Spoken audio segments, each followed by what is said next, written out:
कक्षा 6 के बच्चों का हिंदी की ऑनलाइन कक्षा में स्वागत है। आज हम बालराम कथा का दूसरा पाठ पढ़ेंगे, जंगल और जनकपुर।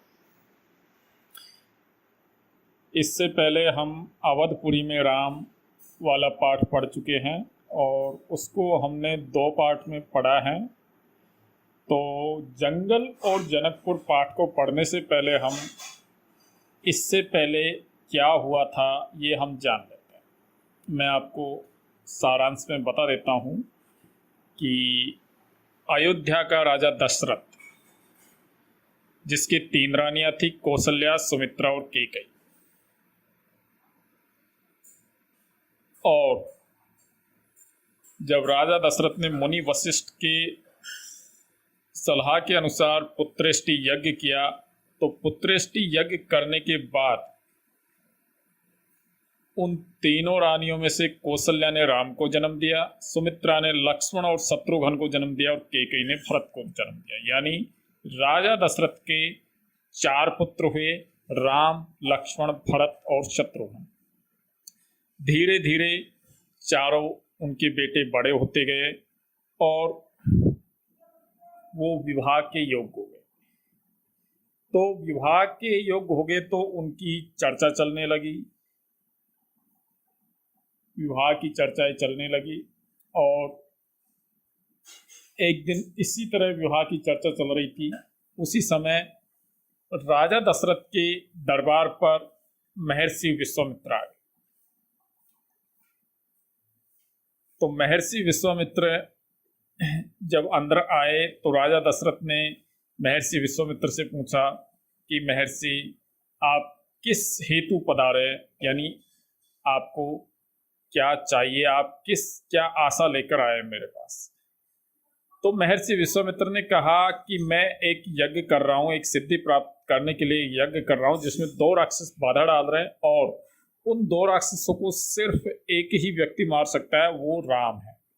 तो मैं आपका बड़ा बेटा राम को लेने आया हूँ ताकि मेरे यज्ञ की रक्षा हो सके। ये सुनकर दशरथ बेहोश हो गए, क्योंकि वो राम को महर्षि विश्वामित्र के साथ नहीं भेजना चाहते थे।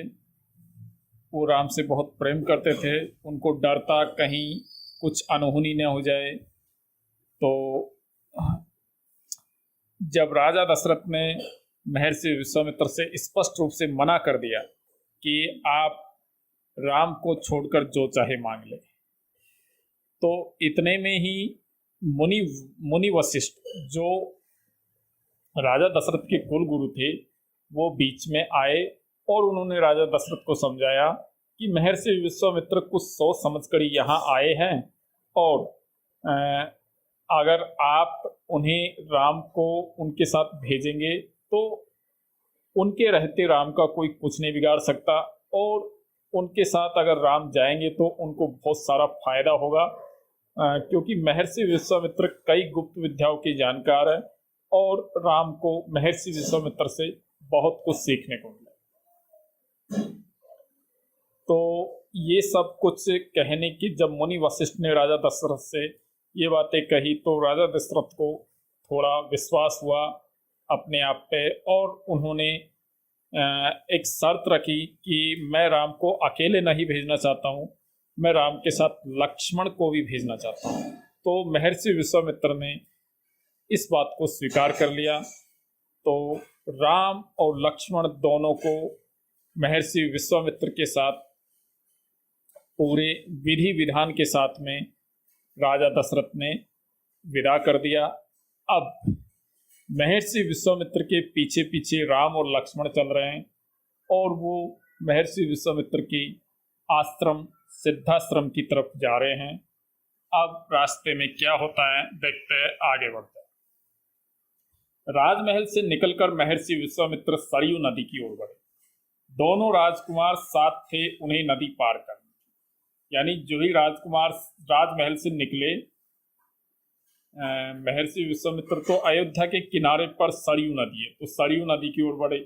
दोनों राजकुमार साथ थे, उन्हें नदी पार करनी थी। आश्रम पहुंचने के लिए विश्वामित्र ने अयोध्या के निकट नदी पार नहीं की। दूर तक सरयू के किनारे किनारे चलते रहे दक्षिणी तट पर, उसी तट पर जिस पर अयोध्या नगरी थी।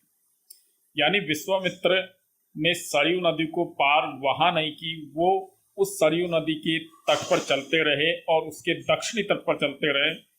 उस दक्षिणी तट पर अयोध्या नगरी भी बसी हुई है, सरयू नदी के दक्षिणी तट। वे चलते रहे, नदी के घुमाव के साथ साथ राजमहल पीछे छूट गया, उसकी आखिरी बस्ती भी निकल गई। चलते चलते एक तीखा मोड़ आया तो सब कुछ दृष्टि से ओझल हो गया।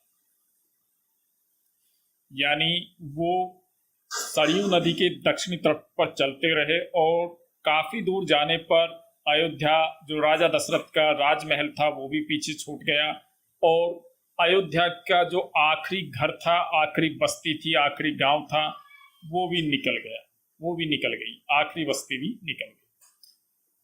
और आगे चलते चलते आगे एक ऐसा तीखा मोड़ आया कि जिससे सब कुछ दृष्टि से ओझल हो गया। दृष्टि से ओझल हो जाना यानी गायब हो जाना, यानी अयोध्या अब दिखाई देना बंद हो गई थी। अब अयोध्या दिखाई नहीं दे रही थी, दृष्टि से ओझल हो गई थी अयोध्या, या वो दिखाई नहीं दे रही।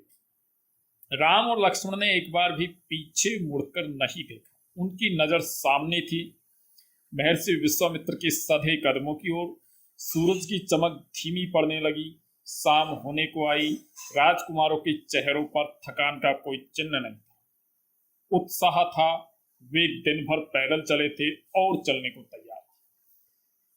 यहाँ पर राजकुमारों के चेहरों पर कोई थकान का चिन्ह नहीं था, यानी वो इतने चलने के बाद भी वो थके नहीं थे, उनके अंदर उत्साह भरा हुआ था।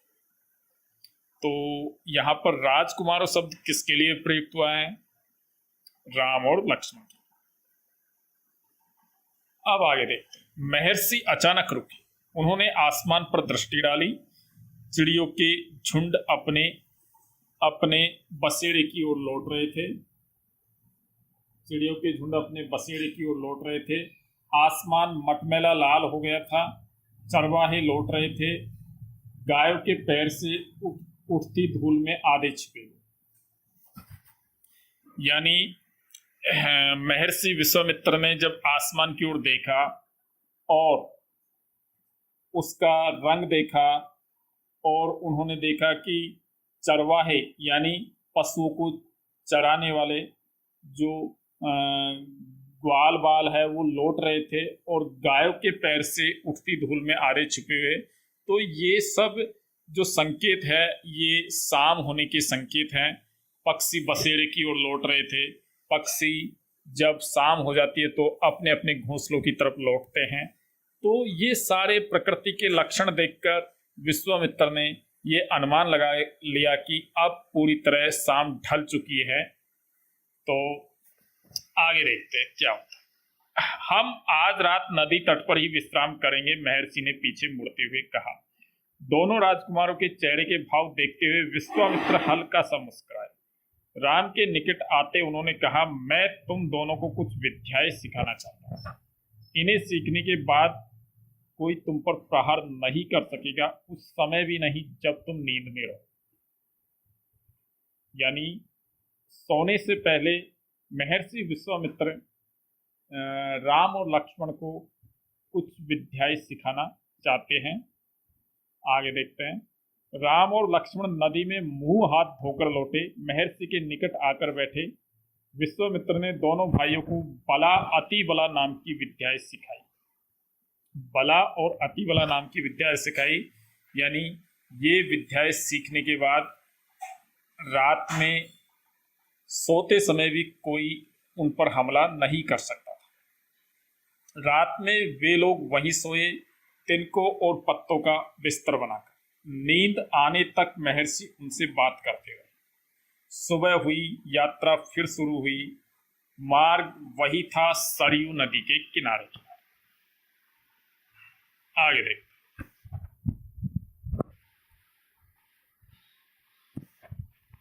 चलते चलते वे एक ऐसी जगह पहुंचे जहां दो नदियां आपस में मिलती थी।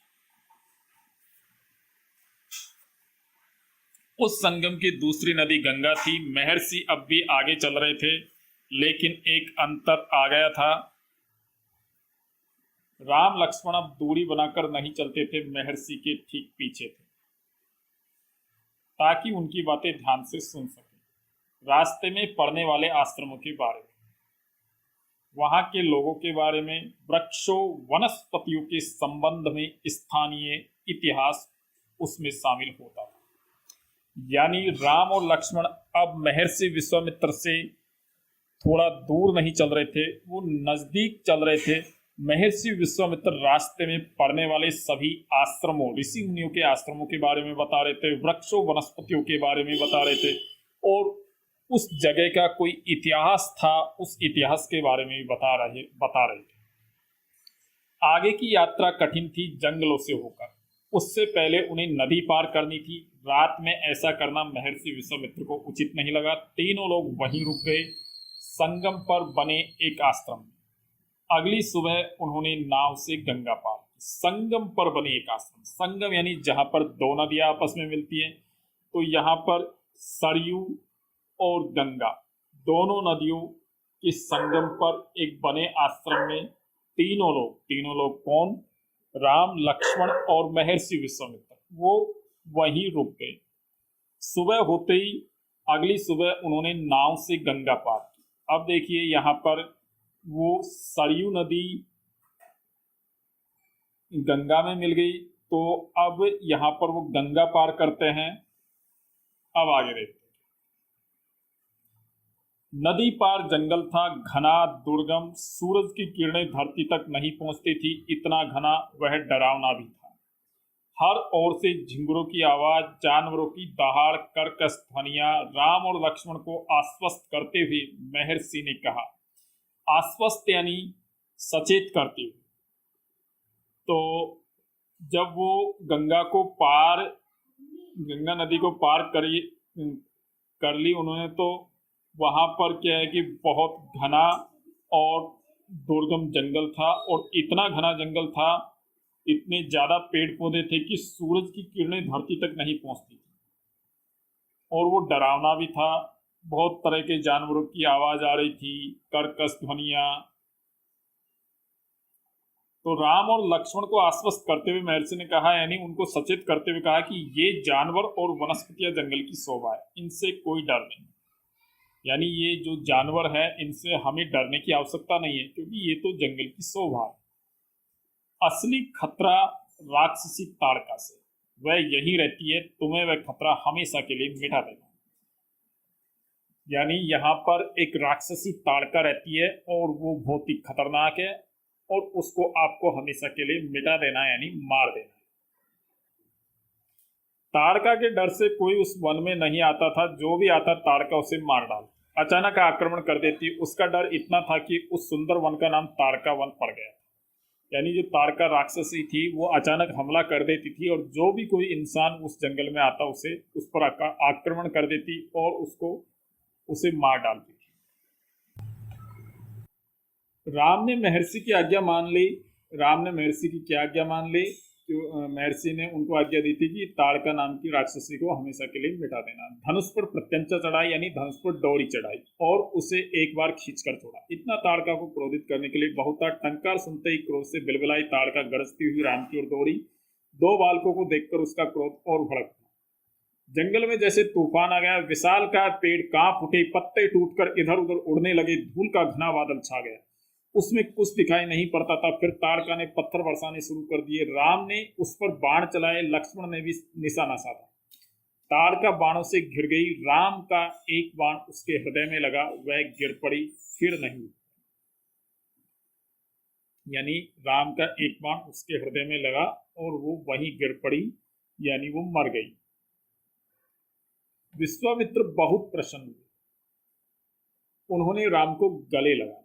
विश्वामित्र प्रसन्न क्यों हुए? क्योंकि राम ने ताड़का नाम की राक्षसी को मार दिया था, इसलिए वो बहुत प्रसन्न हुए।